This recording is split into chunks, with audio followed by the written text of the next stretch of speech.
வணக்கம். டெக்ட்ரா டிவி வழங்கும் பங்கு சந்தை 5 மணி செய்திகளுக்கு உங்களை வரவேற்கிறேன். ஒவ்வொரு நாளும் நம்ம ஃபியூச்சர்ஸ் நிஃப்டி பற்றிய பிரைஸ் பிஹேவியர் பிக் பிக்சர் ஆகும். அதே மாதிரி இன்ட்ராடே வரைபடம் மூலமாக எந்த வாய்ப்புகள் இருக்குன்னு அப்படின்றதையும் நம்ம படிக்கிறோம். தொடர்ந்து சந்தை பார்த்தீங்க அடுத்த கட்டமாக இந்தியாவில் நடக்கக்கூடிய ஒரு பொருளாதார கொள்கை சம்பந்தமான விஷயங்களும் சந்தைக்கு பாதகமாக இருந்து கொண்டிருக்கிறது பார்க்கிறோம். இதை வரைபடம் மூலமா இப்ப பார்க்கலாம். இப்போ வரைபடத்துல ஃபியூச்சர்ஸ் நிஃப்டினுடைய டெய்லி சார்ட் பார்க்கிறோம். டெய்லி சார்ட்ல பார்க்கும்போது நான் தொடர்ந்து சொல்லிட்டே வந்தேன். இது ஒரு ஸ்லோப் என்ன சொல்றது, நம்ம டவுன்வர்ட் ட்ரெண்ட்ல இருக்கிறோம், இறங்குமுகமாக தான் இருந்து கொண்டிருக்கிறோம் அப்படின்றத தொடர்ந்து வலியுறுத்திக்கிட்டே வருது.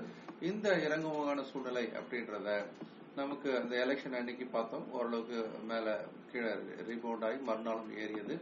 ஆனால் அதனுடைய ஏற்றமானது தடுக்கப்பட்டு அடுத்தடுத்து இறங்க ஆரம்பித்தது. இதுக்கு முக்கியமான காரணம் பார்க்கும்போது அந்நிய நிதி நிறுவனங்கள் தொடர்ந்து நம் சந்தையில் விற்பவர்களாக இருக்கிறார்கள் அப்படின்றது ஒரு உண்மை.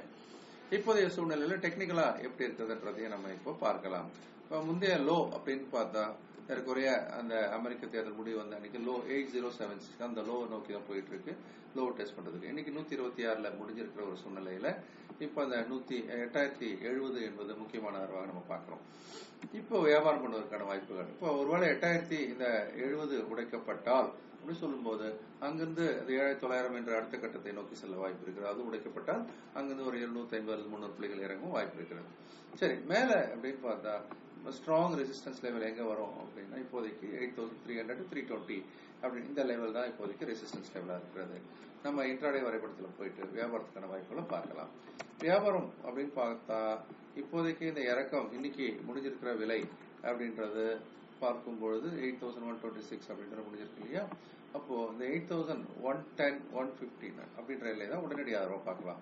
8110 கூட நம்ம எடுத்துக்கலாம். 8110 அப்படின்ற இந்த எல்லை கொஞ்சம் இம்மீடியட்டான ஒரு சப்போர்ட் லெவலாக எடுத்துக்கலாம். 110 அதுக்கு மேல அப்படின்னு பார்த்தாக்கா 8060 அப்படின்னு சொல்ற மாதிரி இந்த எல்லை 8110 160. ஓகே, ஸோ 160 இங்க வருது. ஸோ இந்த எல்லை தான் இப்போதைக்கு ரெசிஸ்டன்ஸாக இருக்கக்கூடும். அப்போ 8110 and 160 இதை வச்சு நம்ம வியாபார ரீதியாக யோசிக்கலாம். 8070 உடைக்கப்பட்டால் மிகப்பெரிய வீழ்ச்சி வரும் அப்படின்றத நம்ம நினைவு வச்சுக்கணும். ஸோ அதற்கான முக்கிய புள்ளி விவரங்கள் கூட உங்களுக்கு இங்க நம்ம 8110 அப்படின்னு பார்த்தோம். மேல ரெசிஸ்டன்ஸ் அப்படின்னு எடுத்தா 8160 அப்படின்றது முக்கியமான ரெசிஸ்டன்ஸ் ஆகும். இது உடைக்கும் போது 300 நோக்கி போகலாம் சொன்னோம். இது உடைச்சா 8070 அப்படின்ற ஒரு எல்லை உடைக்கப்பட்டால் பெரிய இறக்கம் வருவதற்கான வாய்ப்பு இருக்குதுன்றதை நம்ம நினைவு வச்சுக்கணும். இதான் தற்போதைய நிலவரம். இந்த வீடியோ பிடிச்சிருக்க நம்பர் நீங்களும் சப்ஸ்கிரைப் பண்ணுங்க, ஃப்ரெண்ட்ஸையும் சப்ஸ்கிரைப் பண்ண வைங்க, உங்களுடைய கமெண்ட்ஸ் லைக்ஸை போடுங்க. நன்றி.